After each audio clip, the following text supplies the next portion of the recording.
we had some relative superstars, Joe Baker, George Eastham, and emerging talents like George Armstrong, not forgetting Jeff Strong, of course. But we only really talk about, Arsenal's forward line because there wasn't a phenomenal amount of midfield other than George Eastham and defenders who were just, workaday players, names of whom we will never forget. But Blackburn were a good side. I think they'd won they'd lost the cup final in 1960 and had a string of England internationals like Brian Douglas and Ronnie Clayton. So they had some real talent in their team. And of course, on the previous show, I think it was Eddie touched upon going up to Blackburn. And although they were relegated that season, they beat us twice in 2 weeks. And we got dumped out the cup in the third round. Not for the first time, obviously. No. I mean, actually, about that time, playing in the team's Peter Storey. It's his birthday today. Oh, is it? Oh, that's nice. Yeah. That's nice. Yeah. Oh, yeah. So we missed the first bit. The first bit of the programme, just to say you started watching Arsenal combination around about the 1962-3 season with your father. Just the two of you went, yeah? Yeah, pretty much. It was my dad sat with his brother, late brother, and he wasn't as a committed fan as my dad would go because it was the thing to do. And he lost interest, and I started to go more frequently. Not every game, and I had to wait patiently before I got the chance. And they were real treats. There were seats. I wasn't just, pitching up on the terraces, which I did a lot of later on, of course, not having the money to buy a season ticket. But it was brilliant fun. But I love the combination games. It was a real grounding as to what Highbury could be on a big night. Obviously, we're all talking about Highbury. What did it actually mean to you? Oh, wow. Well, I think the previous guys said it right. I mean, you've called it like a cathedral. I've been lucky enough to be asked that question once or twice as well. I just think Highbury was a citadel.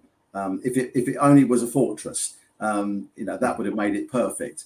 But we had the marble halls. Who had the marble halls? I think also you've touched upon previously the floodlights. Along the top of the stands. Everything about Arsenal was special and unique. And no one could argue that going to Highbury wasn't a great experience. And too often, many teams came and walked away with points. But no, Highbury was brilliant. And I was really sad to leave Highbury. My dad by that time had long passed.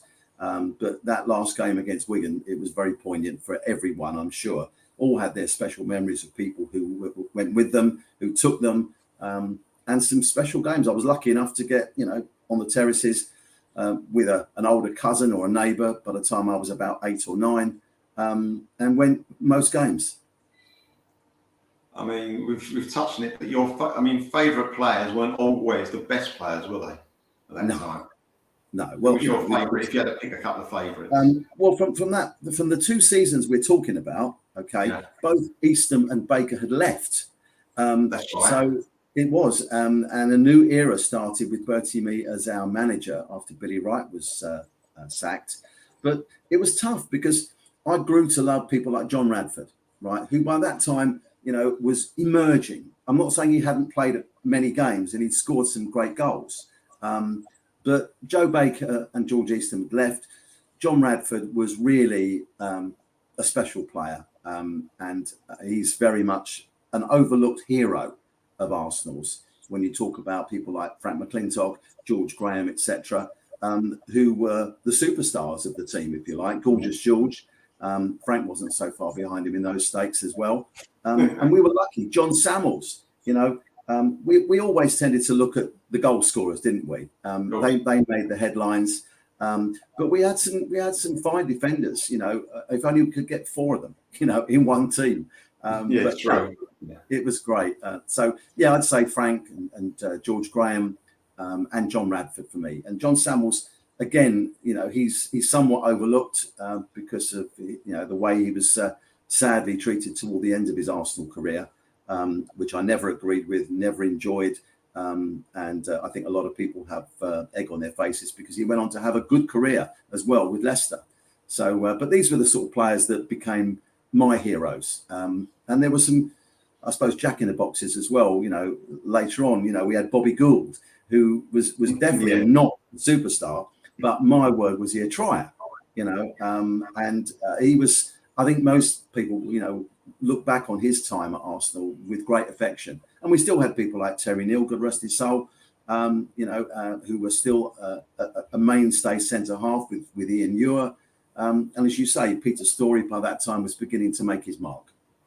Yeah, very much. I mean, what would you, if you had to talk to a youngster today, a 4-year-old, if you like, that different to Highbury then as like football is now? What's the difference with who people have never been to Highbury, just been to the new stadium, and Highbury, to go to Highbury? What's the main difference, or some difference? I've got to tell you that we're very lucky, these days, because there's something called YouTube.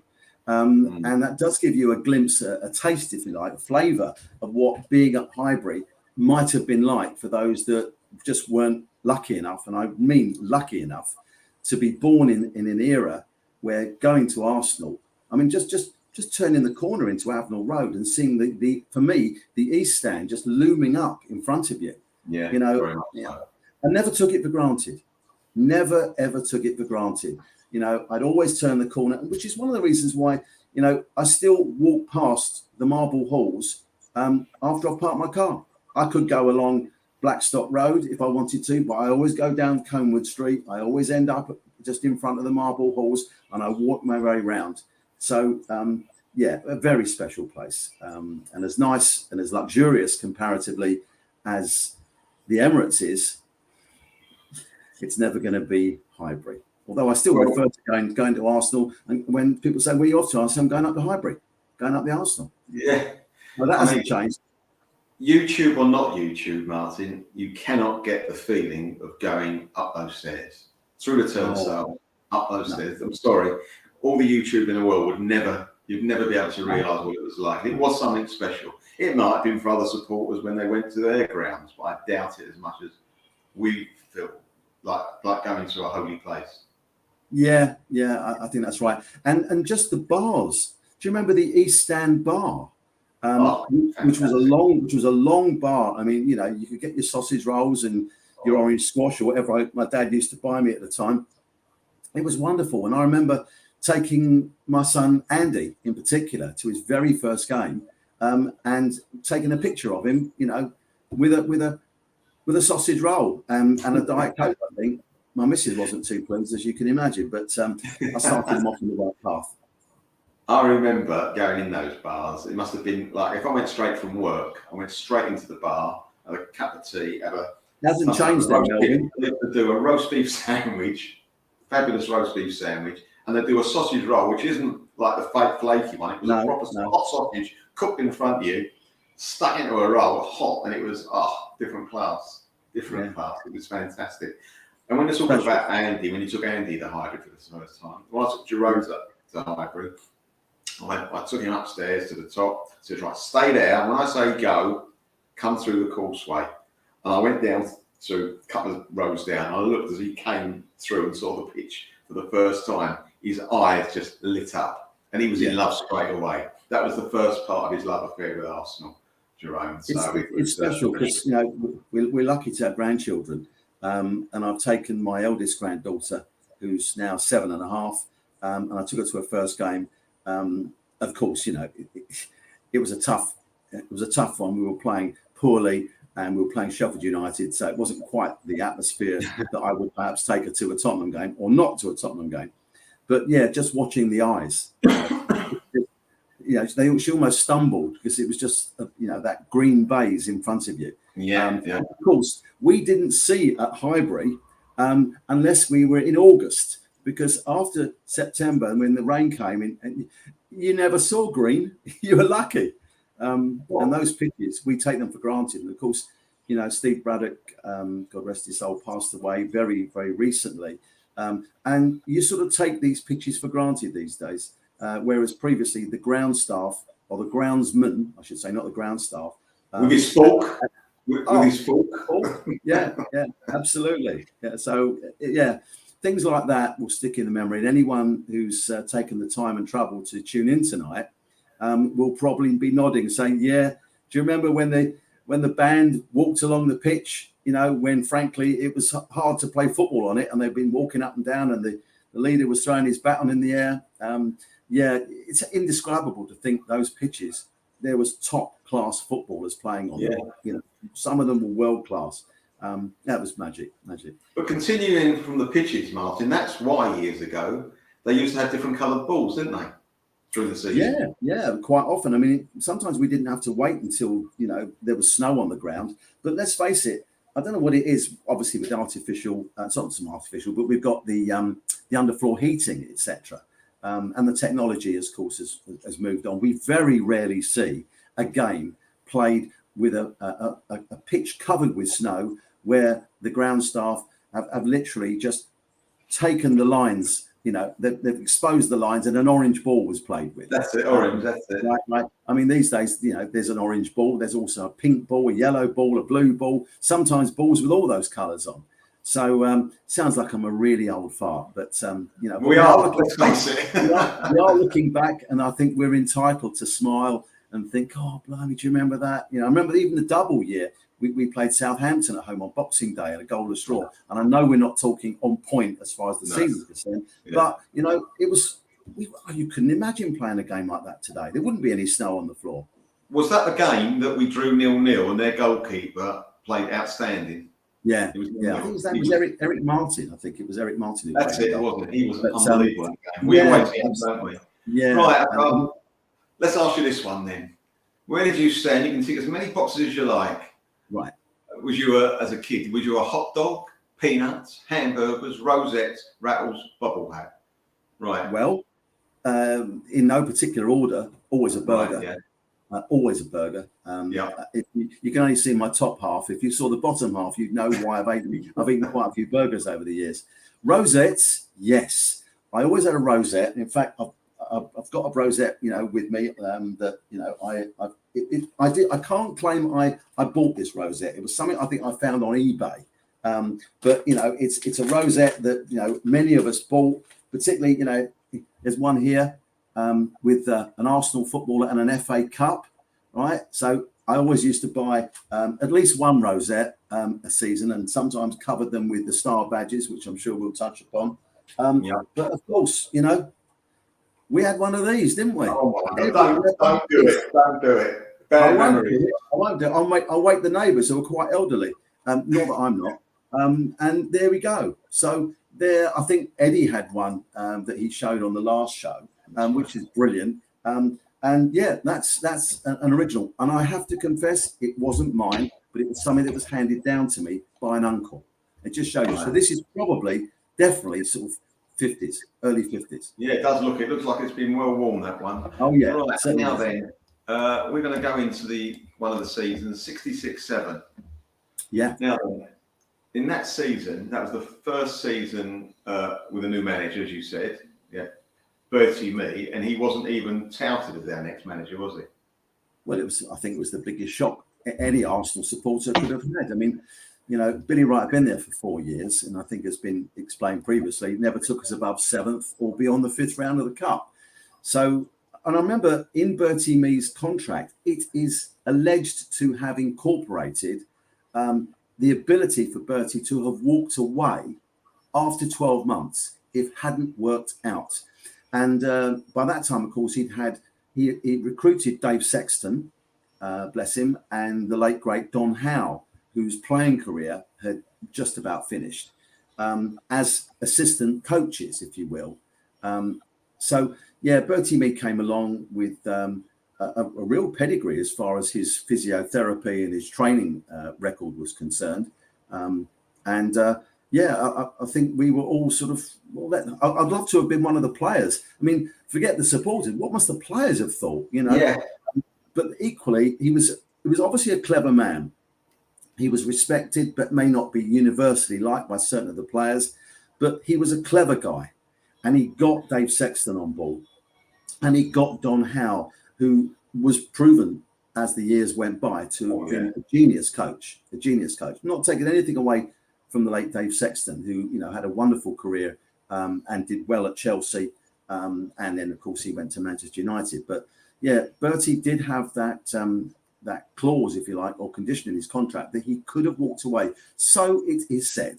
You know, I haven't got his contract, but I know that's anecdotally. he was very like regimental, wasn't he? Because I think he'd been in the army and he had that aura about like a regiment. But even as a player, when they first found out about him becoming the manager, they must have thought to themselves, "We're not sure if he's a good manager, but we know he's got nice hands."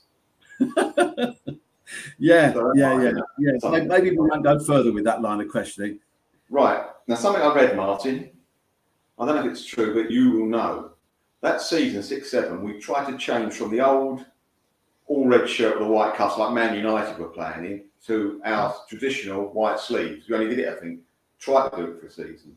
But I'm told we missed the deadline and we can only play in the cup with the white sleeves that season. Is that correct?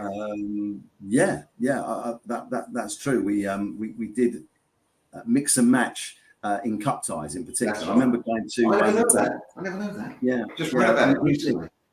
We were only allowed to play in the red shirts and white sleeves. Remember the white socks with the two blue hoops. Yeah, that was what we played. And I remember going to Bristol Rovers. It was my very first away cup tie, and we won 3-0 in 1967. And we wore them then, which was, everyone looked around thinking, wow, this is what we want to see Arsenal playing, because some of the kits that we wore, they did draw some derision from the fans because they weren't Arsenal's traditional colours, which, as we know, red shirts, white sleeves. But we got through. I mean, the 66-67 season, we had red shirts, red sleeves with white cuffs, and we had the shorts, the white shorts with the two red lines down the side. Do you remember those? Yes, I do. Was that the season, Martin? Away, we played in the similar shirts but in blue, or was it all white we played in? Because away to United, we did play at United. I remember all whites. Yeah, we did play. Maybe my memory's not going to serve me as well, but I don't remember if we wore the blue. Our shorts were white with blue. I remember the shorts were white and the tops were blue. Yeah, I don't remember, so I can't say we didn't because I really don't remember. But yeah, and I actually thought those shorts with the two red seams down the side were pretty smart, to be honest with you. And I remember, it was a team that Frank McClintock played in, and George Graham and Terry Neal and Jim Fennell and people like that. Bob McNabb by that time had joined us, and I'm sure we'll go on to talk about we'll get onto that. Yeah, I do remember. But Bristol Rovers was my first away cup tie, and I was 11, 12. Yeah, brilliant fun, and we won. Well, you were lucky away supporter, weren't you? Yeah, you probably thought at that age, every time I go to a cup tie, we're going to win away 3-0. Little did you know, Martin. Little did you know.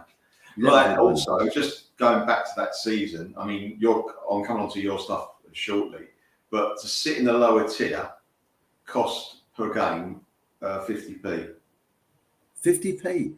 Yeah. Oh, well, it wasn't 50p. It was so many shillings. It was 10 shillings. But I would love to have gone and sat in the lower tier, but I was in the schoolboy enclosure for quite some time. That's what I did as well. It was pocket money entry, or just about pocket money entry. Yeah. Lucky it was, we only played there every other week, so you could afford to maybe let it sort of roll, as it were, on a weekly basis. But I watched many of the games those particular seasons. Occasionally I'd get a ticket off my dad, but otherwise I'd be in a schoolboy enclosure. That would be the cheapest way I could do it. I couldn't afford the North Bank. Or the Clock End for that matter, except occasionally, I'd get a bit of an uplift from my dad if I said, I'm going with another guy who was slightly older, and it's going to cost whatever it would cost, another £1.6 or something like that. Now, we touched on this before. John Samuels, right? Yeah. Looking through, I didn't really recall he scored quite a few goals, and I do remember this game at Highbury because I used to go to it every season. The pre-season game against Glasgow Rangers every other season, because we played up there one season. They came down to Highbury. And I remember, and as I was looking up, I knew that he scored 2 without even looking it up. It went Arsenal 3, Rangers 0. Yeah. He scored twice. I looked up, Well, I remember, because he had a bit of a shot on him, didn't he? I don't think he had scored 1 goal in the box, did he? I think he struck the ball sweetly, I think is how one would describe it. And of course, he's one of those sorts of guys, in one of the seasons we're talking about, 66, 67, we played Manchester United at home on a Friday night. And there'll be lots of guys who will be saying, yeah, I remember that. And John Samuels scored a penalty for Arsenal against Man United. And it was a unique game on a Friday night because the game was beamed back to Old Trafford. Oh, and right. About 40-odd thousand people watched the game live at Old Trafford on big screens. And that particular night at Highbury, John Samuels, we got a penalty and he hit it home in off the post against Alex Stepney. They ended up getting a draw, United, that night. And of course, you know, they were a bit of a team. You know, they were champions, etc. Were coming up to be champions that season. And yeah, John Samuels scored that goal. But yeah, we all can remember fabulous long-range strikes from Samuels. And if you want to go a bit further, you know, that strike against Man United where it went in from seemingly the halfway line, but it was probably a good 35, 40 yards out. And of course, Anderlecht, you know, never going to forget that goal. So, you know, I think if anyone, you know, is in contact with John Samuels and his family, just let him know that we remember him with great affection. Yeah, very much so. I mean, he was one of the guys that, Billy Wright, though he wasn't successful as a first team manager, he was very successful as a bringing through the youth. And I think in a double year, there must have been about 8 or no, could be even 9 or 10 players that were in our double squad. And the squad wasn't very big when we were on the double. Was it 17, 18 players? Yeah, yeah. And he brought through at least 9, Billy Wright. So he did very well there, and God knows what he saved the club there. Now, going to my game, I always know where I was sitting because I didn't sit in the same seat every week. Because if I was lucky, my Uncle Lucky got me a ticket, I was then everywhere. It was probably... there was no CCTV in those days, Melvyn. They'd have found you eventually. Well, sometimes I went in the schoolboy enclosure, sometimes the North Bank, and sometimes I had a spare ticket for me. And I was at this game, 1960, as I say, 6, 7, so I would have been 11, 12 years old. And it was home to Leicester. Oh, yeah. Yeah. Never forget that game. Never forget it, for various reasons. Was it George Graham's debut, that one? Correct. Where we lost 4-2? Correct. What else? What else would I be thinking of apart from that? George Graham's. Talk about George. Go on, tell me. He scored the first goal. We went 1-0 up. But at that time, whoever he played for, Villa, Chelsea, would have been Arsenal, obviously, Aston Villa, and I think the Scottish team he might play for, he'd always scored in his debut. I didn't know that particular fact, so that's something you've taught me there. I was at that game, yeah, and he did score on his debut, but we lost. And also the third thing I do remember, we bought Colin Addison at round about the same time as George. But at that game, which I've never heard then or since, on the tannoy system, they said, ladies and gentlemen, I don't know if they even said ladies, who knows, there's probably not very many ladies went, but they might have done. No, Arsenal got to do the right thing. Very non-PC. Yeah. We've just signed Robert McNabb. Robert. They've never done that before, just before the kickoff. It was like, wow, we bought 2 and now we've got another one. Well, Bob McNabb, of course, was almost certain to go to Liverpool. Bill Shankly had called him. That's right, he wanted him. And he sort of thought it was in the bag.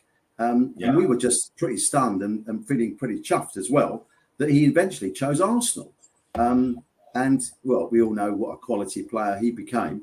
And I don't think anyone would have swapped him, even for the great left backs that were still around at the time, like, you know, Terry Cooper at Leeds. But Bob McNabb, yeah, absolute quality. And I think he's probably one of the unsung heroes of that particular double team because, you know, they were like, you know, they had string, those 4 boys across the back. And McNabb, you know, was very quick. He was overlapping, but he was also very defensively minded. So, yeah, it was absolute quality. And I remember thinking, wow, we've got George Graham and Bob McNabb. It feels a bit like, well, we've got Gabriel Jesus and Zinchenko, you know, maybe here. So it was a bit like that. Colin Addison didn't quite make it with us, though, did he? I thought he was very unlucky. He also picked up a couple of injuries during his early spell, and he didn't last very long.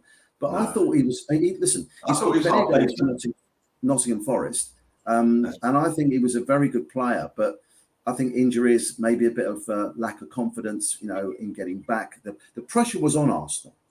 You know, it may not have appeared so, but there were players who came and went. I mean, you know, that particular season, after a fairly lengthy Arsenal career, we lost Alan Skirton. He went up to Blackpool and came down to make his debut and scored for Blackpool at Arsenal that September.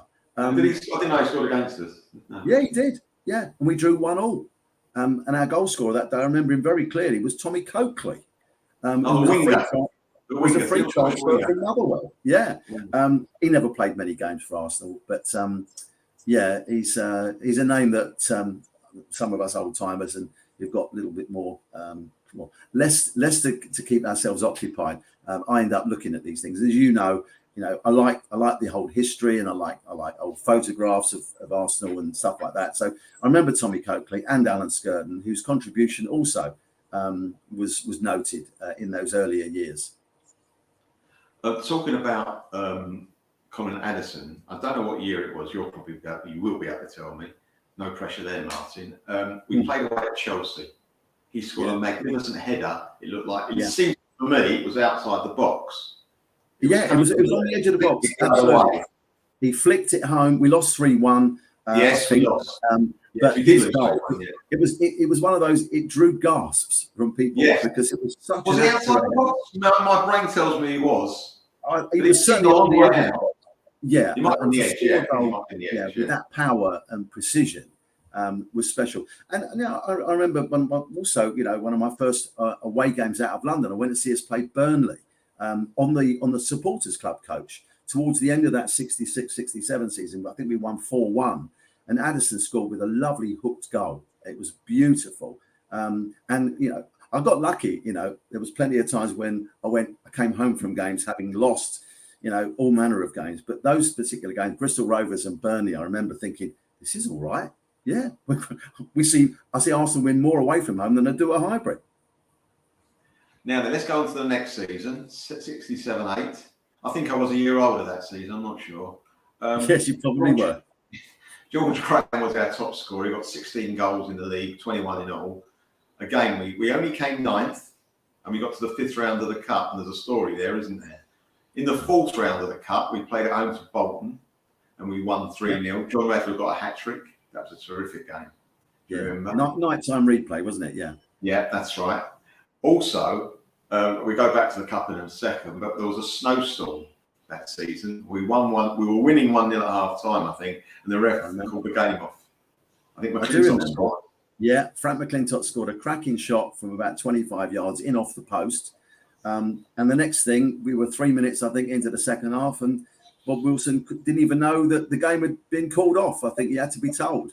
But yeah, I do remember being at that game. There were a couple of other occasions where games weren't so much abandoned, but like postponed when you got to the ground and stuff like that. I remember going up to Birmingham once and Leicester too, and finding the game was postponed and I got there. But just harping back a little bit, in 66-67, the one thing that we may not, or certainly younger listeners, viewers, etc. We entered the League Cup for the first time. And although we would go on to talk about 67, 68 and Leeds at Wembley, the previous season was our very first time in the Football League Cup, as it was known then. And do you remember the team that we played 3 times in the opening round, which I think was the second round? Gillingham? It was Gillingham, absolutely right. And we drew at home 1-1, and we drew away 1-1. And then we beat them at home 5-0 in a second replay. But now, can you remember who scored Arsenal's first ever goal in the Football League Cup competition? It'll be a guess. It will be a guess, but I'm going to say, was he old enough? Was it Jenkins? No, but Jenkins did come into play. It was Tommy Baldwin. Oh, right. Yes. Went on to play for Chelsea with some distinction. He was a swap with George Graham with Ancash. Right, and he ended up being our and he also scored 2 in the second replay when we beat them 5-0 at Highbury. But and we went on to play in the third round, lost at home to West Ham. West Ham. I think David Jenkins scored our goal that night, and we made some changes, but West Ham, just steamrolled us that day. They had a fantastic team then. It leads on to the next season when, of course, we did reach Wembley, but I'm sure you'll come on to that in due course. Right, in the next round, we got to the 5th round of the Cup, and as you say, we hadn't gone past the 5th round for years. We thought, this is it, home to Birmingham, 1-0 up, coasting, though I wasn't old enough, metaphorically, getting the cigars out, bottle of champagne, slugging that. Well, actually, it was a hot dog, it was a cup of tea, but to me, it was champagne and a cigar. Anyway, and absolutely everything going wonderful. I wonder when the draw's on the Monday, as you knew, it was always on the Monday, was it Monday 12 o'clock? Yeah, that 12:30. I remember being at school. Yeah, being at school and being allowed to bring a radio. Yeah. I was privileged to be able to chalk the draw up on the blackboard as it was back in those days. It didn't last very long because lessons were in the afternoon and they rubbed it all out. But I took great pride in putting the draw up there. Yeah. Anyway, but as you know, with a couple of minutes to go, they get, I think, a corner. The ball's headed out to the edge of the area, and someone just loops it in with his head. And lo and behold, our goalkeeper misses it. Which I recall, I mean, I've never seen it since. We're talking a long time ago, but I remember watching it and going, what did he do? He wasn't under pressure. I actually thought that. And there are question marks, let's put it that way. And we got beat in the replay, which we were always going to get beat in the replay. You get one chance in the FA Cup sometimes. Yeah, and Arsenal were very vulnerable against teams, maybe from what was then the second division, because Birmingham, I think, were in the second division at that time. They weren't a first division team. But I remember, missing the boat, 3 or 4 seasons later when we played Blackpool, and we drew 1-1. And despite being 2-0 up in the replay, we lost 3-2. Again, Blackpool, were in the second division, although they were coming up. But we didn't have, I won't say it, much luck in the competition, but we just seemed to bottle it. If I'm honest with you, I think teams like that, we might rise to the occasion and play Liverpool or someone like that, or Manchester United, and suddenly find that the whole ground's gone wild, and we need that ground advantage. But as soon as we'd drawn the game, it happened in later years in the mid-90s. We drew at home with Sheffield United and lost the replay 1-0, mistake by Andy Linnigan. And so, it was painful.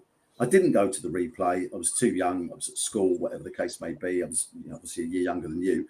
But it was heartbreaking. And you just knew you had that sick feeling. Because in those days, losing an FA Cup tie was like your season's over. Finished.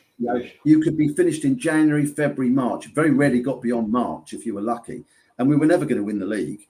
So you really felt desolate. No European football, was there?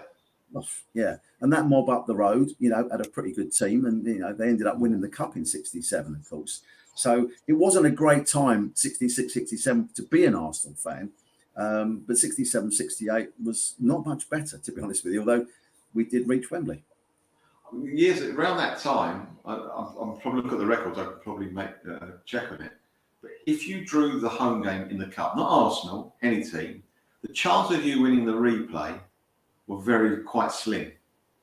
It was like you were 1-0 down before kickoff away from home if you draw the home game. So I can't recall that round about that time Arsenal drawing at home and getting through. I just can't. No, I agree. Nor could I. I'm sure there'll be someone who might put us both wise on the chat if anyone wants to make a comment.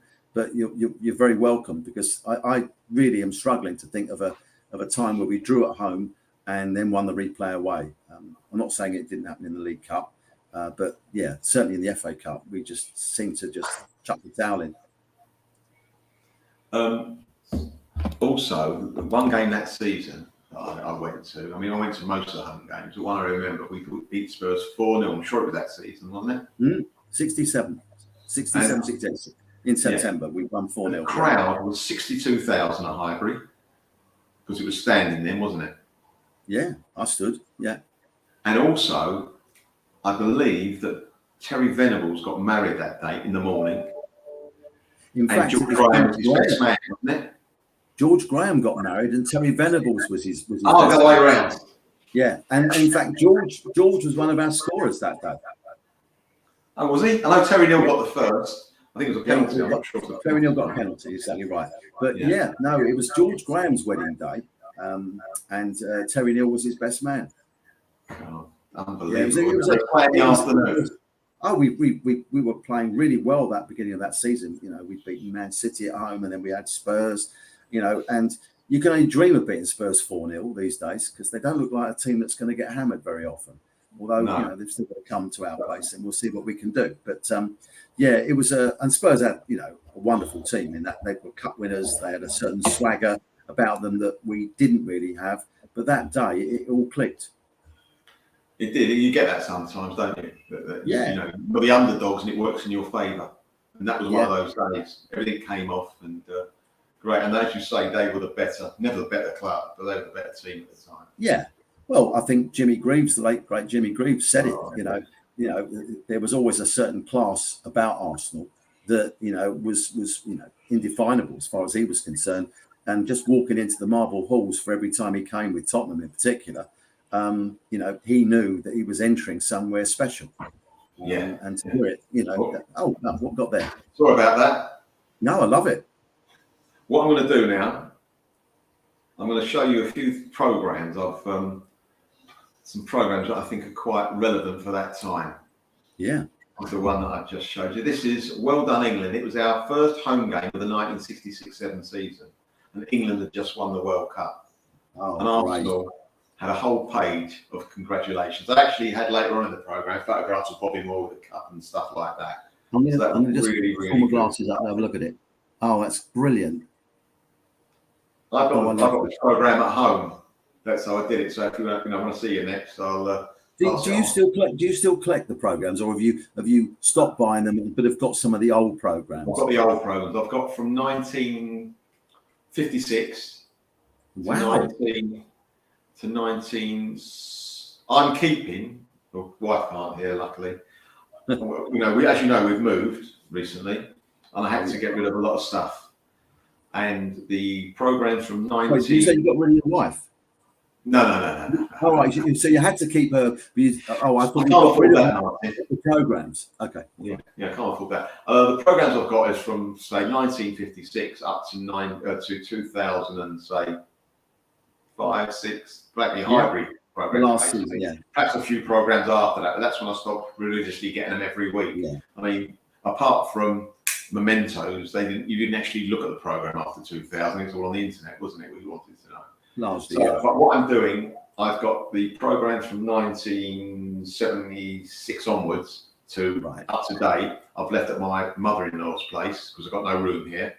The other ones I've left here, and I'm going through. And as I'm talking about Highbury, I'll take them out, have a look, and look at the programs I think are relevant to what I want to talk about. I haven't got everyone.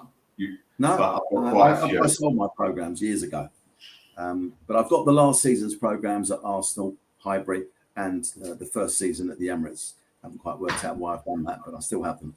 This is the program. Remember those programs?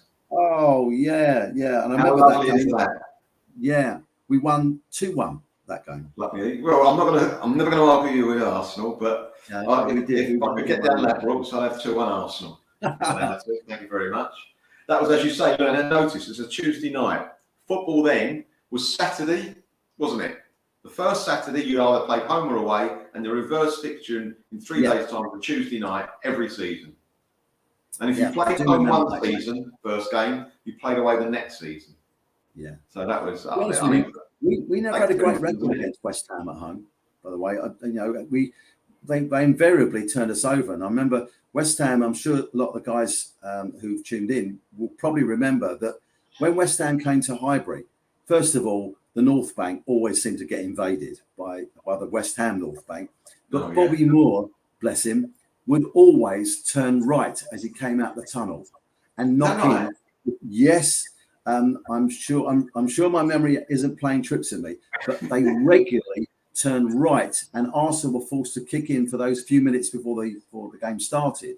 And Bobby Moore would just stride out like a king, right, with his West Ham boys behind him. And it was, you couldn't believe it. You just could not believe it. And it was like someone entering, your castle, your domain. But yeah, I remember that game, and the game, that 23rd of August game, I think Tommy Baldwin scored, and John Radford, if I remember rightly. But yeah, we'd started the season off really well. We'd won up at Sunderland, a game I didn't go to, but I remember we won that one. And after we beat West Ham, we thought, aye, this is a bit special, because West Ham always had a good record at well, they had 3 World Cup winners, didn't they? They weren't a bad team. That's why. I'm not sure why they weren't able to sustain it, but there were some players who came from the north, people like Best Law and Charlton, and Ian St John and Roger Hunt and people like that. Yeah, something to do with it. Yeah, they just had a slightly better all-round team. But Billy Bremner and people like that. Yeah, West Ham were good in those days. Certainly when they came to Highbury. Well, on the same thing, this is the same programme, but I'm not going to show you the same cover. Don't worry. This is the back of it. Oh, I love that. I love the fact that there's the Argonaut Trophy between Old Etonians and Middlesex Sporting. I mean, I don't know who Middlesex Sporting were, but we can imagine who the Old Etonians were. But I remember going to those Young England games. We hosted most of them. But yeah, the Sun Shield, Islington and South London. I'm sure that there are some really top programme collectors who've got all these, probably single sheets they were in those days, the Islington Sun Shield final. And I remember the Young England, they were Friday nights before the cup final, weren't they? Exactly. I used to, Joey, my uncle Joey, the reason I support the Arsenal, he used to take me to the Friday night game just before because we never we never went to the cup final, so it didn't make a difference. We wanted to see it was the closest we ever got. Yeah, exactly. I used to take me, I used to love it because we used to have players playing for Young England that would never normally play for England to start with. Arsenal, well, I think they did it deliberately. Yeah, I think Geordie Armstrong. Geordie Armstrong and John Samuels. That's right. They were generally selected. You know, of course, neither of them got anywhere near a full England cap. Correct. Which is a disgrace. But yeah, they obviously played a lot of under-23 football as it was those days. But yeah, I remember it was always considered if we could pick a couple of the blokes who play their football regularly at Highbury or Stamford Bridge, that would put a few more thousand on the gate. Exactly right. They were cynical then, weren't they, Martin? There was an agenda, As always. Right, now then, this is what we used to do, some of that for the season we used to do in the programme. It was an interview. You probably can't read it. Oh, bless his cotton socks. Yeah. And you're talking about they're asking me questions. He spoke in there. You can't see it. It's talking about his daughter Jill. Yeah, who's very active on social media. That's fantastic. Yeah. Some of the stuff she puts on is so nostalgic for me and a load of other people. It's delightful that she's still got all his medals and the photographic history of Geordie. I mean, she puts things on Facebook and things like that, Instagram, which you just smile. You just smile and think, wow, it's so nice that she's kept all that material. And let's face it is a dad, whether he played for Arsenal or he didn't play for football. But the fact is, he's a hero to so many, and an absolute legend at the most game. Certainly. And she's had to actually had to share part of the love with all some of the world. Well, I think we're very lucky that people did love him. Yeah, no, we're very lucky that I've never had the pleasure of meeting her, but I've popped in a couple of podcasts where she's been on. So I'll say now, Jill, thank you very much for sharing. And again, so much love for your dad. There is still out there from thousands and thousands of Gooners. A real pleasure and privilege to share some of the material you have.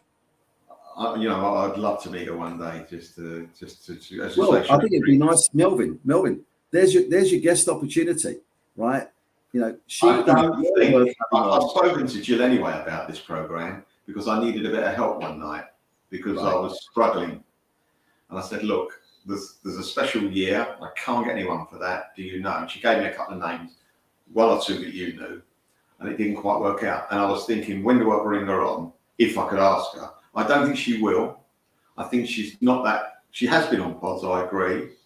But I don't know if she would. I'd love to. I don't want to ask her yet. I've got that in the back of my mind. It's my I'd really love to have her on. And I don't want it to be ruined by asking her next week and knowing that it may not happen. At the moment, it might be a 5% chance, but I'm living with that for the moment. Okay. Once I ask her, she says no, it's no percent. But I will ask her. I will ask her. Yeah. If you're listening, Jill, pick up the phone.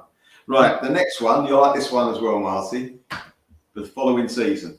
Oh yes. Well, that game, if I'm right in saying, we lost the game 2-0. I don't remember that. I think we lost 2-0. Now it says colour special official programme. Double the price, 5p, which is a shilling is 5p. That's right, because it was normally sixpence. It's a shilling. Now you're going to tell me why? Yeah, because it had only 2 coloured photographs in it. I'll show you one of them. I'll come to that in a minute. I'll show you the photograph that I think it's from that programme. 2 colour. But I think, is that the game where Peter Storey scored an own goal? And George Best got the second? Yeah, I think he did. You're absolutely. I do remember the game. Yeah, absolutely. Well, right. I should have picked that out of my memory, but I didn't. I'm getting slow. Yeah. That was the first game ever. So I was 12 years old. That's the first game ever, as biased as I was, that I clapped an opposing player. Shame on Melvyn. I know. I think, what am I doing? Was it Best? Georgie Best, yeah, Georgie Best. Yeah. He harried Peter Storey back towards his own goal, and Peter Storey just kicked it, and it went in the net. It was basically, where are you? And he panicked, basically, Peter. It reminds me of when Lawrence scored his own goal at City, where we eventually ended up winning. But sometimes you do get own goals that stand out even more than the goals you score. But I didn't realise that was the same game. When you said 2-0, then it clicked. We lost 2-0. Yeah, absolutely. Yeah, that's where Georgie Best was off the radar, mate, in that game. He's off the radar in most games, but as I say, as biased as I was, I had to. That was the year United ended up. Unbelievable. Yeah, United ended up winning the European Cup that season. That's right. Yeah. Let's get rid of that. And what we got next? This is. Ooh. That's just another bit of how the programme with all the people can't see. I'll try and make this bigger. I'll try and make it bigger. If it doesn't work, don't have a go. I want to see that there's a programme of music there, and we all remember Constable Alex Morgan as the vocalist. Tell me if this is better. Is that better? Make it bigger. No. Is that bigger or not? No? Not on my screen, it's not. No. It hasn't worked then. Back to the drawing board, as they say. Yeah, back to the drawing board. No problem at all. No problem at all. That tells you the players, the goal scorers, the appearances and stuff like that. Now, this is, I think, the one that came out, the Man United programme, the coloured photograph. There was about 2 or 3. Melvyn, go back to that if you can, because a lot of the boys will see that in the bottom right-hand corner. Oh, that's what it's called, coupon. Is a coupon. Now, and what's that for, we ask? That coupon would be used in March when we ended up playing Leeds in the Cup final. And of course, we all remember the inside of the programme had that insert where you stuck your coupons in there. Was it pink? Queued up. Because I'm not sure if there were times, I think, when you just had to queue up. Post it. And you could post it, with your standard address envelope and your postal order, or get your dad to put a check in the post to Arsenal. So there was a coupon. Yeah. Wow. And obviously, that's brought back more memories than the players' appearances and goals. The thing is, Martin, we could have used that for the FA Cup, but we never did, did we? Yeah, what a waste of time that would have been. Yeah. Later on, they moved it to the outside of the programme. We could snip off the end. That's right. Yeah. It was ruining a lot of programmes. And this is the one that I wanted to show you from the coloured Man United one. Lovely. Classic colour, Martin. I love the shirt. That is brilliant. I absolutely love it. And they just look terribly smart, and the three Arsenal greats, and I include John very much so. He was an Arsenal man, simple as. There's a lot of players who've been before and afterwards, but George Graham and George Armstrong. Wow, that was a beautiful picture. Next, we're going to go on to this is what was in the programme on a weekly basis. Well, every other week, obviously, we played at home. Something to do before kickoff, Martin, because you couldn't you couldn't be on your phone. Unless you unless you had you might be lucky. 84 miles from your house. Yeah, you might be lucky to have the radio with you though. Yeah, radio. Good luck. Here we go. Only the batch. Oh, the Soccer World. Yay! Yeah, 66, 67 was that? Yeah, There were lots of those. Yeah, absolutely. I don't know what you won. What did you win? Was it like tickets for a game or something similar? I'm not sure what you got for. I think a couple of competitions I've seen were tickets for the game because they weren't that expensive tickets. Right. So it was probably couldn't give them away in those days. Yeah, I remember they were doing a lottery, that was money. Lottery was Melvyn. money. Who's the guy in the middle? Is it Hopkinson or Hodgkinson, the goalkeeper? You are absolutely right. It's. I think his name was Alan Hodgkinson, and he played for Sheffield United. Yeah. And he was as goalkeepers tended to be, there were very few 6-footers. You know, quite a lot of these fellas were 5'10" or 5'9". Hard to believe these days, where everyone's at least 6'3". But yeah, Alan Hodgkinson. He looks like a bank manager, though, doesn't he? Yeah, I mustn't renegotiate my overdraft with him. He looks like he might let me have one. Yeah. Right. Before we come to the special bit, your little present to us, I'm going to just go through a couple of things that were around about in the world at that time. All right. Oh, so call out a few things that were happening. Gibraltar held a referendum on staying with Britain or joining Spain.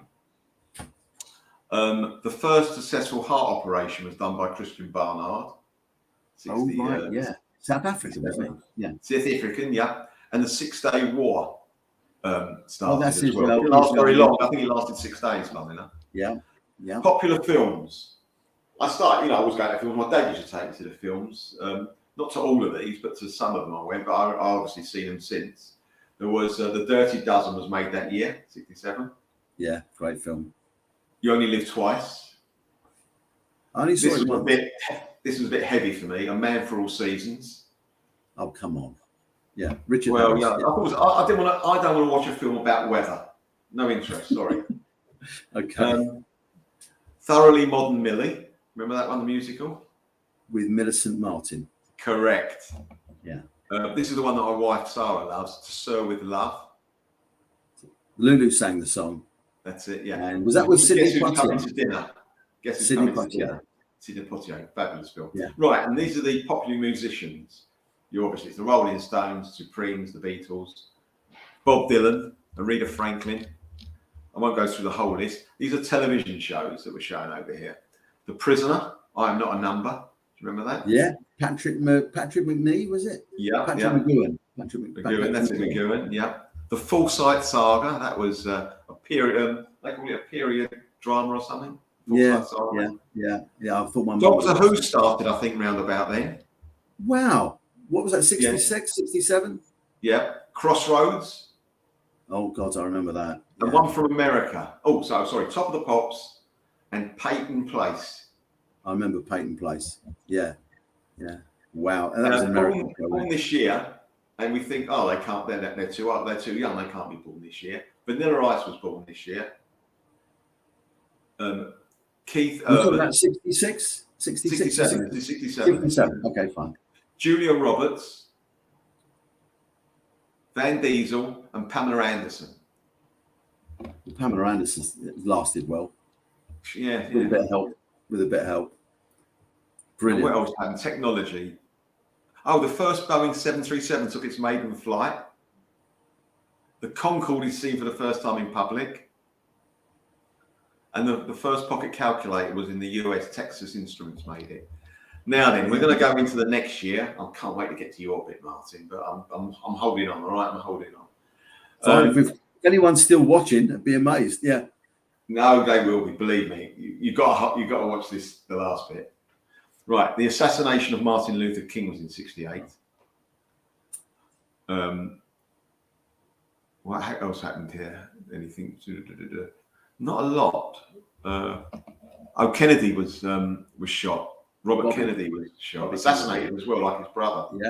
Yeah. Look at the popular films of The Graduate, Bonnie and Clyde. This one, I remember my father taking me to this one, The Odd Couple. Well, it looks like you and me.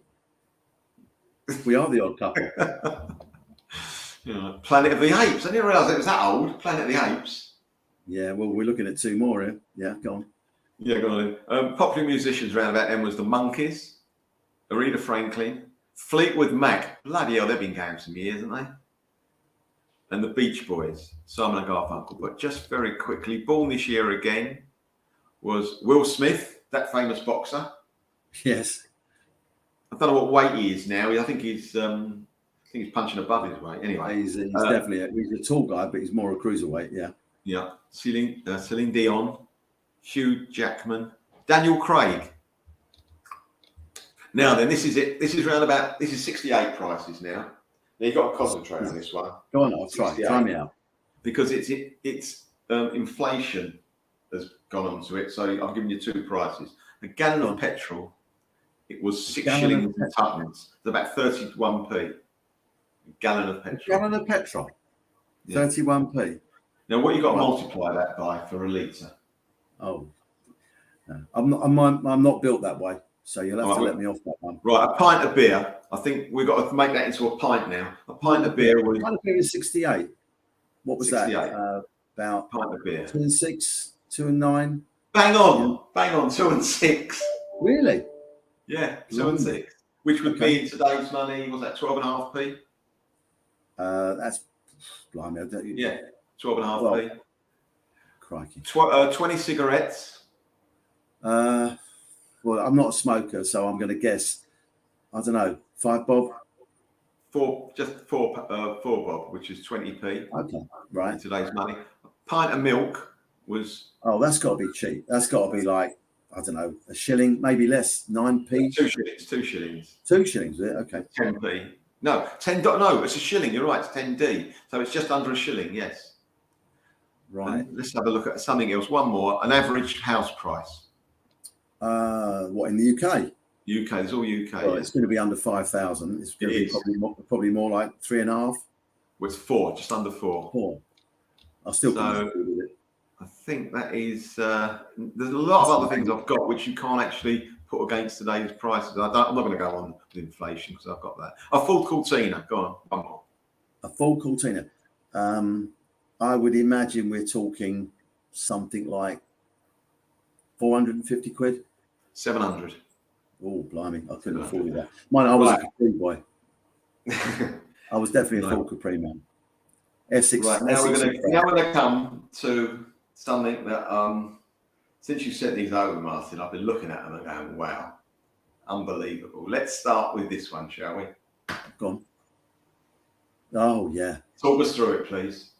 Well, Bertie Mee had just been appointed as Arsenal manager. I think he took over in sort of like May when Billy Wright had been sacked.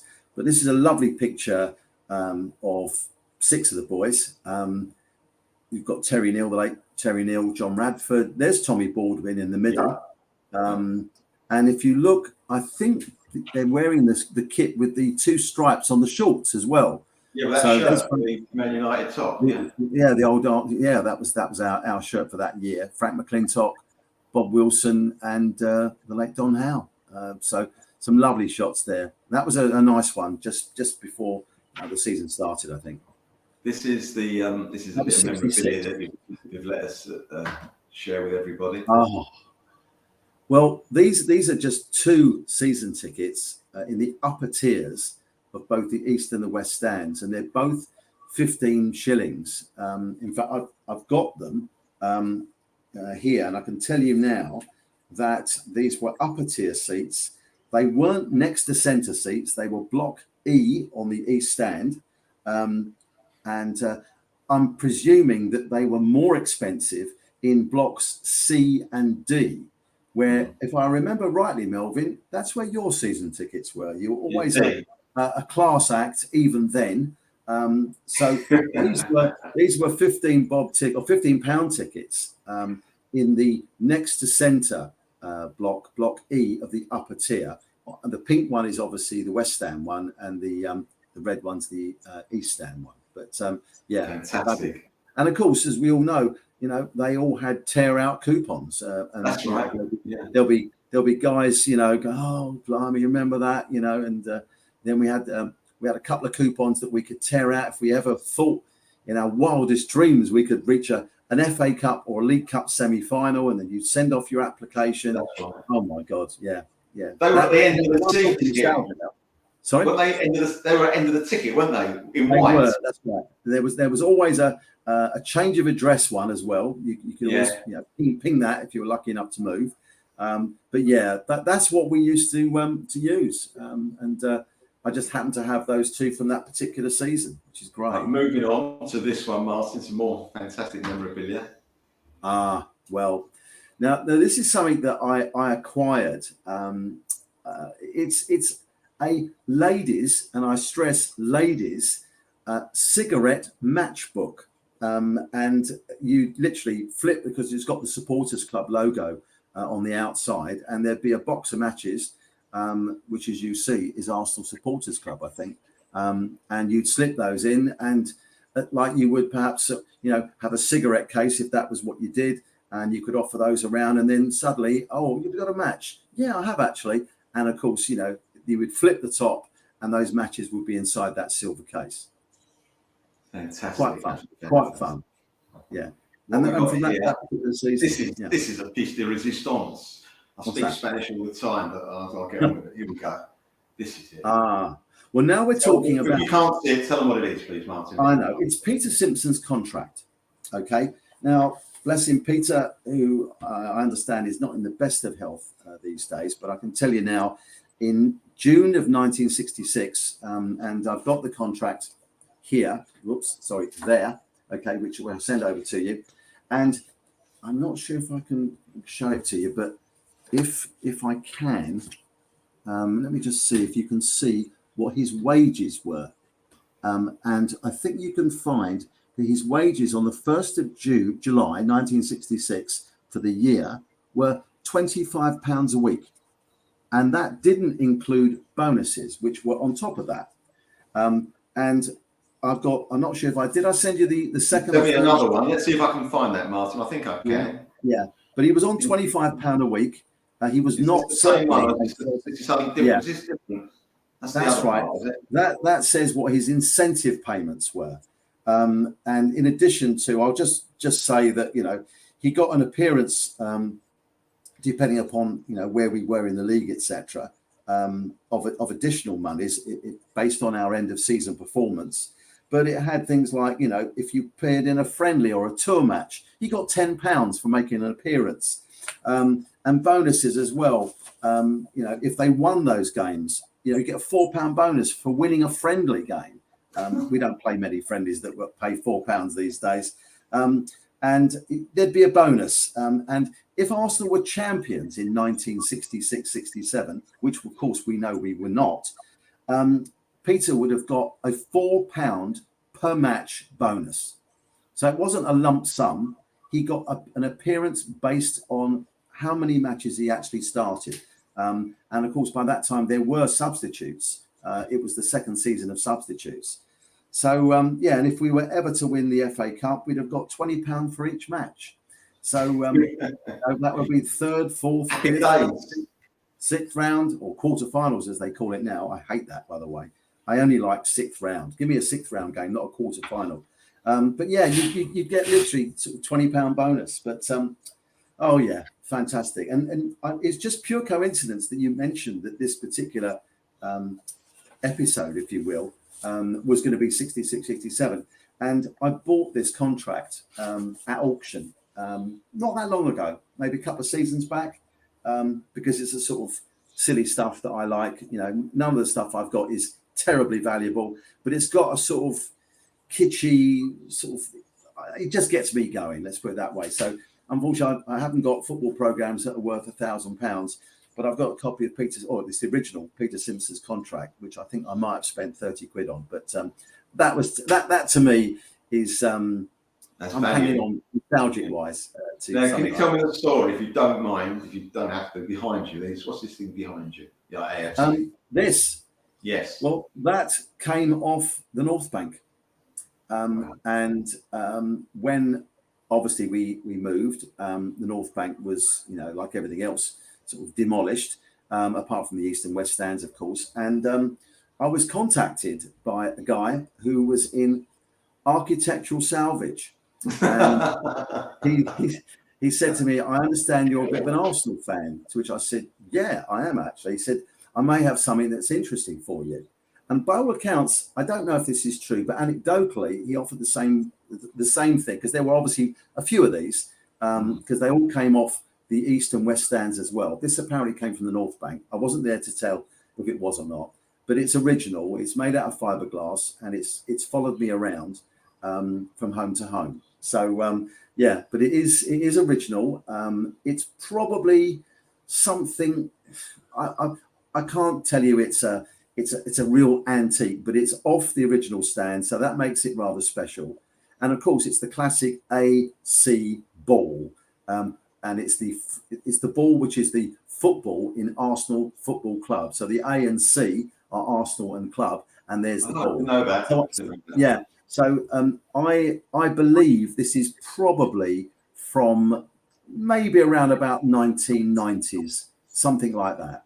And there are a number of them, but I agreed a figure which I threw in a few programs as well, which I started to diminish my collection because the guy was into programs, and we did a deal. But yeah, I still spent some money on it, I have to say, and it sits on my wall.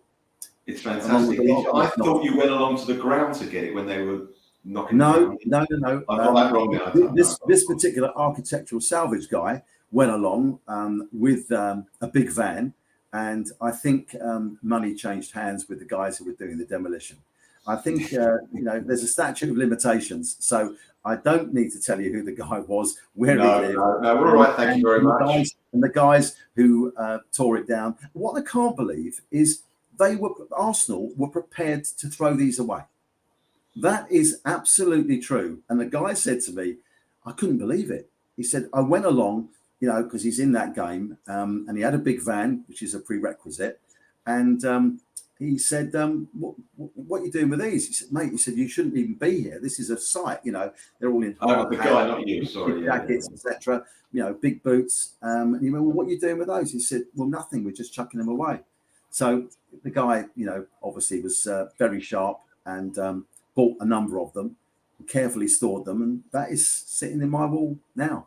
Oh, fantastic.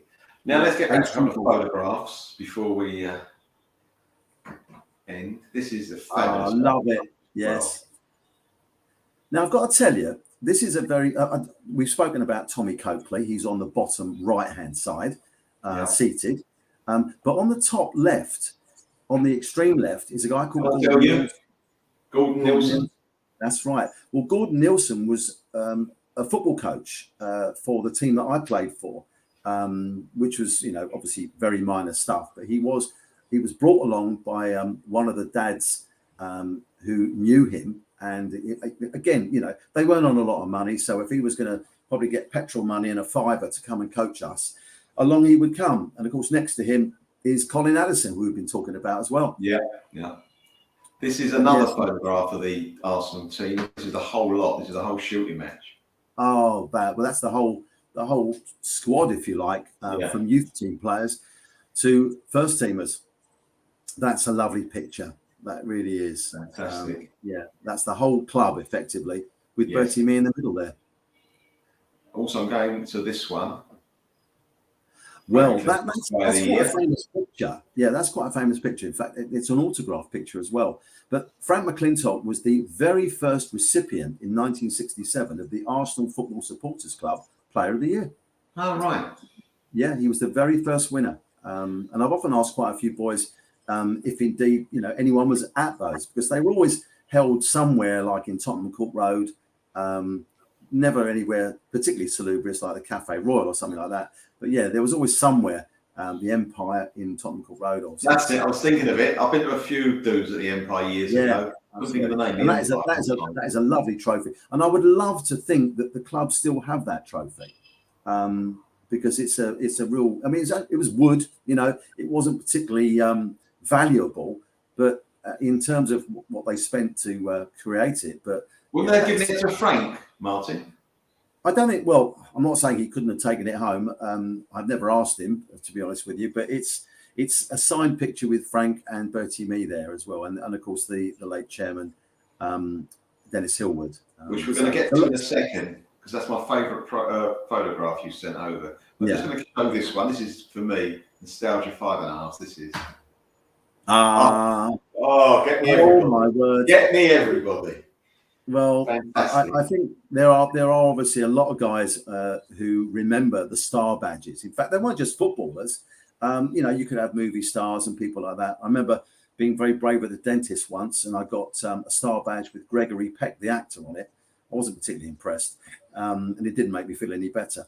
But yeah, that was what I used to buy. And if I say to you that you could buy one of those star badges with the player's picture in the middle, I'm thinking for about somewhere between three old pennies. It's a penny now. Yeah, and I couldn't buy those every week because I bought a program, and that was sort of like sixpence, and that constituted quite a lot of my pocket money. So I had to sort of save up. But occasionally, my dad or an uncle would say, "Oh, I've got this for you," because they knew I collected them, and I still have those. By the way, you still have them. It's great. Well, I'll tell you something. When I I've probably mentioned this on one or two of the programs before, but what happened to me, when I was very young, 4 or 5, my uncle lived with us. Joey lived with us, as you obviously know very well, knew very well. My father, also you knew very well. They used to come home, and my dad would buy one of those every week for me from the game. I didn't go, but he just, I got you that. And I built it. But I learned something, that when you put too many on, it just flops. You had to put the exact number on that would fill it up and not make it flop. And that's what, I think I did a bit of algebra on that. I learned algebra at a very early age. So I love that. I love that. I threw so much, I don't even know if I threw it away. It just went. I was, what a shame. Well, listen, Melvyn, I love old things. It's probably one of the reasons I keep my wife around. But it's these are the sorts of things that make me smile. And I hope that if any guys are watching in particular, remember these things, it will bring a smile to their face as well. As I say, these aren't valuable things, it's not a penny black or, the 1927 Cup final program or whatever, but they're things that make me smile. And, my kids always say, what's it worth? I said, absolutely nothing. I said, but I like it. Exactly. But these things also, people that are much younger than us, I want them to see this and go, wow, this is part of our history. This is part of the club you support. This is what it was like. That's the whole idea. It's not just for people that are our age nostalgia. It's for people that haven't seen stuff like that. I mean, they wouldn't have noticed this stuff. It could be on the internet. I don't know if you're looking for it, but why would they look for it? They wouldn't know what to look for. And this is what we used to wear going to games. Now, this is one of my favourites. This is my favourite that you sent over, mate. This is the one. I love this one. Oh, yes. I love it. Well, love it. I'll tell you, in order, all in Arsenal. Can I do one? Can I do one which I didn't think I'd get? No, you tell me who you think you know. Is that Jack Crayson or something? On the top left is Arsenal's former was it Bob Wall? No? Bob Wall. Yeah, sorry. I can't see. Okay? Yeah. The guy next to him, who I didn't know, I didn't remember, and why would I, was Arsenal's club doctor at the time, a gentleman called Dr. Alan Bass. He's the guy who looks a bit menacing, would have been a good centre-half. But the guy next to him, a bit special. Well, that is our chairman, Dennis Hillwood. And I doubt very much if there are people who would recognise who he was and probably thinking he was probably an Arsenal footballer from the 40s or 30s. But that is our chairman at the time, the lovely Dennis Hillwood. Next to him is a gentleman who is not connected with the club. Apparently, he was an executive for Radio Luxembourg. I can't remember the guy's name. Someone did tell me, but he obviously was, it must have been a charity game or something like that, because there used to be charity matches that in the front row, of course, you can see Bertie Mee, and of course it was the physio at the time, and Billy Wright as well, who was our manager at the time. But they're wearing a hodgepodge of shorts. Shorts. You can see Dennis Hillwood's got a stripe down his red shorts. Obviously, Bob Wall's wearing Arsenal socks from about 61, 62. And the gentleman on the right, who's this supporter, come executive, is obviously wearing the kit that we made famous in the sort of 67-68 season, when we ended up reaching the League Cup final. But it's a lovely picture. He's wearing what I would call, I never saw him play for the Arsenal, a David Hurd shirt. Yeah, if you like. Yeah. It's a very special photograph that I was offered, and I thought, I like that. Again, not terribly valuable, but from a kitschy perspective, when are you going to see Bob Wall and the Arsenal chairman in Arsenal kit? I think there can't be many who've got a similar type of picture. But I did have to ask. But it's a lovely one, isn't it? It's fantastic, absolutely fantastic. Oh, that was great. We could go on a lot longer. Very welcome. I'm so pleased. Well, I'm so pleased you extended the invitation, and it just gave me an opportunity to say, do you know what? I've got a few things from those seasons, because it is a special club that we are fortunate enough to support, and whether you agree or don't agree with the selections, the coaches, etc. When you look back, and even those younger folks who are watching tonight, they'll look back in 10 years' time and say, "Oh, do you remember that?" And you won't remember things in a bad way. You'll only smile, and you'll think, "Oh, well, what was that? Oh, that was great." But of course, these days, everyone's got resources. The internet is just full of stuff, and there's nothing that's not available on social media virtually. But these were just some. Know what to look for, though, Martin. You've got to know what to look for, otherwise. Yeah, I guess so. But it's been amazing, Melvyn, and I really enjoyed sharing a few things and listening to some stories that you were coming up with, and just sharing some things. And I got to commend you and Richard as well. I think who's maybe was a brainchild of Richard's as well. It's a lovely thing to do. Right. And I hope everyone has enjoyed listening and seeing some of the stuff that we've been delighted to talk about. And I can't wait for your next episode as well, because I've seen the previous two with Eddie and Steve, and two lovely guys. Yeah, terrific. I feel very, very privileged to have been asked to join and be the third one in the series. I'm looking forward to seeing who you've got on next. Well, I'll tell you something, Martin. There are a couple of gaps in the future. And don't be surprised when I see you at the Emirates in a couple of weeks' time. I'm going to make you sign, because I've got to get your signature. So your word of mouth is not good for me. You know that, don't you? I hope there might be a few people watching who will say, "Yes, he did say he'd do it." But I'll be only too pleased. And if you do have a gap, I'll be happy to help. It's as I built it up. I said this will be very good, and I think I was underplaying it actually. So thanks very much. I'll see you probably Sunday. Yes, all being well. I'm off tomorrow to Zurich, leaving about 9:30 from London City Airport. Lovely. So who you going with? My pal Tony Butler, and I'm going to meet quite a few people over there who have gone today. I just couldn't get the time out, so I'm going to go tomorrow morning, stay overnight, and come back Friday. But that's what we do, and I'm lucky that I'm still able to go. And I know as people get older, there's always one or two things that crop up, and people have got health issues. So I never take any of this for granted. So I'm lucky enough to still go, and my missus doesn't mind.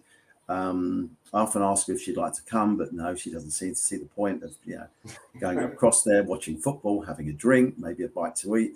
But I'm looking forward to it. Lovely. Well, let's hope we do it tomorrow night, and I'll probably bump into you like I normally do on Sunday. Thanks again. You're welcome. Come on, you Gunners. Absolutely. Come on, Arsenal. Cheers. Thanks again. Thanks very much. God bless. Bye, everyone.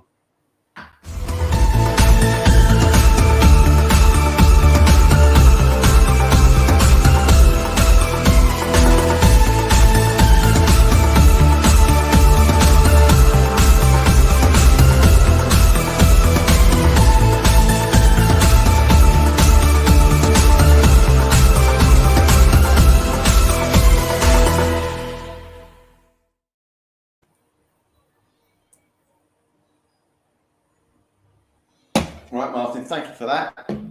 I've missed out probably a lot of comments that I should have done, but it's like driving a car. I've got to use my feet and my arms. I can't do both. So comments, there's not that many, so I didn't miss out many.